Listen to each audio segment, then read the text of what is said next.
Seb, thanks for being here today. Yeah. You know, this is a big moment for you guys to think about the 100 days. The first thing that I want to ask you, though, is like you and I were in the first administration. I reflected a lot about those first 100 days when I think about this 100 days. What stands out to you as being different from then versus now? Wow. Where to begin, Sean? So, look, I don't think I'm surprising anyone, but back then we had bad people inside the building.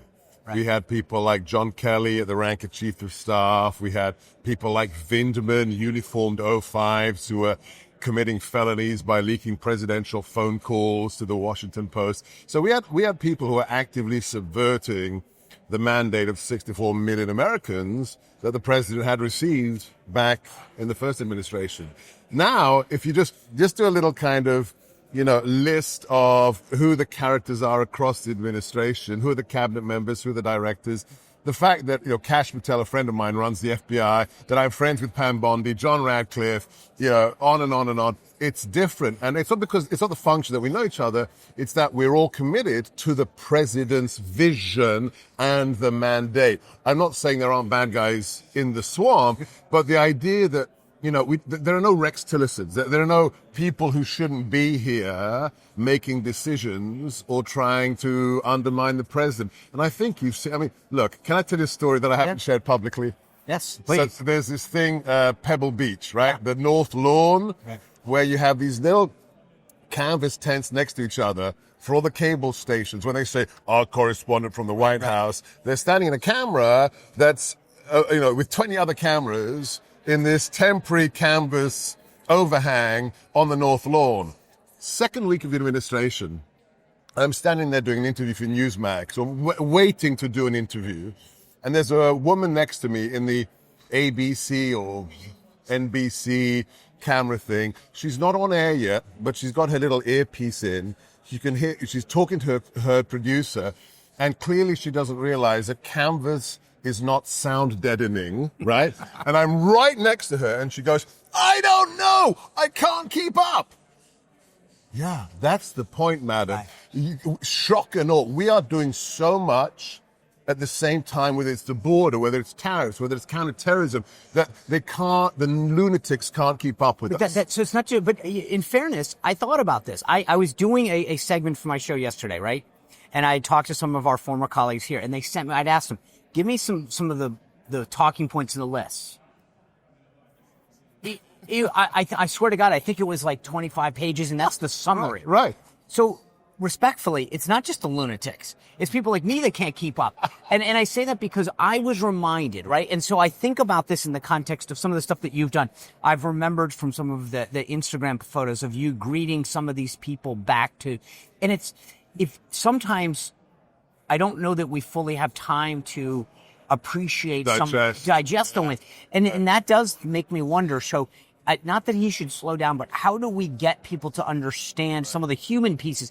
Because I think when I walked onto the White House today and I saw the faces of illegals that have committed crimes in America, it's a reminder. It puts a face to it. It says, these are bad people. Was that clever? But it was. But part of it is that sometimes you have to slow down and remind people of what President Trump's accomplishing and how it impacts the lives of Americans. I'm going to disagree with you. Oh. I don't think it's about slowing down. No. It's the message part, not the action. It's about turning it into a narrative, which is, of course, what the left is very good. Telling a story with an R. Fair. Okay?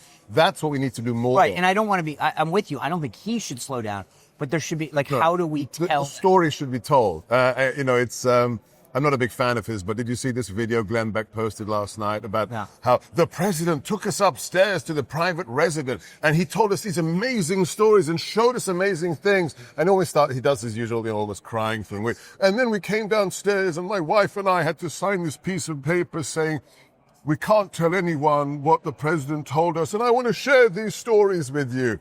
I think the broader point is we need to tell the stories. Let me tell you one story. Okay. From the last 100 days, which is, this is my career pinnacle, okay? When this happened to me, I'm good, okay? If nothing else happens to me in my life, I am satisfied after 26 years of doing counterterrorism. It's the night of the joint session of Congress and the president's address. And I'd come in day one on the inauguration with one priority at the top of my list for the president of for America, getting Jafar, the architect of the Abbey Gate bombing that killed 13 of our service members.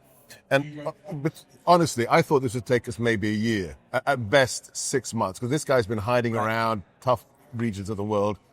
41 days later, I'm standing on the apron at Dulles. The president has given his speech, and I'm there. Think of this, what this means. Because there's no cameras there. This isn't a press thing. This is a commitment to mission thing. I'm standing there. It's freezing. It's 2 a.m. Tulsi Gabbard, Director of National Intelligence. John Ratcliffe, CIA Director. Pam Bondi, the AG. Kash Patel, the new Director of the FBI, are there with no press cameras with me and about 100 agents waiting for the DO jet to land from Pakistan with the architect of the Abbey Gate slaughter on board. And that's like a Tom Clancy movie. Yeah. We went in a convoy of 50 vehicles with the lights going onto the apron at Dulles. The FBI agent next to me said, I've never seen a 50-car federal convoy on the apron that wasn't the president's. And then the real thing for me, this is the thing that mattered. Not only did I go up, I let the principals go up, do their thing, verify their identity, then they left. And then I went up and I looked into the face of that murderer because I wanted to see who this guy was. And then I came down and I realized standing behind me quietly for the last 2.5 hours were about a dozen members of the intelligence community, people who'd briefed me for the last 41 days, the people who work in the dark, the quiet professionals who had no expectation they'd see this man ever. And I looked at them and I said, why are you here? And they said, this is personal. For 3 years, we've been tracking this man. And the last administration didn't want to bring him to justice. So we just wanted to be at Dulles when you guys brought him. You know what I did? I said, you know what? I broke them into groups of 3.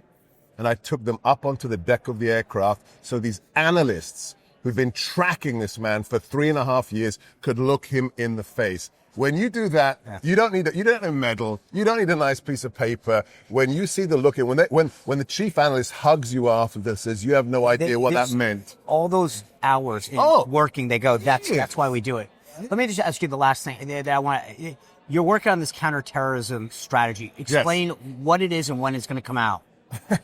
So it's imminent. I've got 90% there. I just literally mentioned it to my team. I've broken the back of the CT strategy, the draft, which then I'll share with my directorate and then we'll share with the rest of the government.